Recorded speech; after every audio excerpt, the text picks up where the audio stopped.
భావ మమతల భావ కవితలి శుభలేఖలు కావాలి, బ్రహ్మ కలిపిన జన్మముడులకు సుముహూర్తం రావాలి.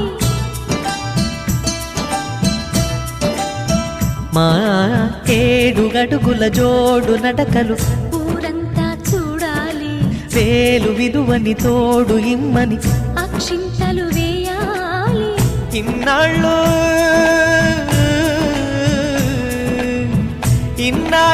ఎదురు చూసే ఆశల రాజ్యంలో రాణిని తీసుకువచ్చే కళకళ కనబడగా గుండె గూటికి పండుగొచ్చింది,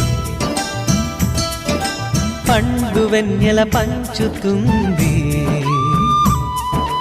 మబ్బుల్లో జాబిల్లి ముంగిట్లో దిగుతుంది, నా ఇంట్లో దీపం పెడుతుంది.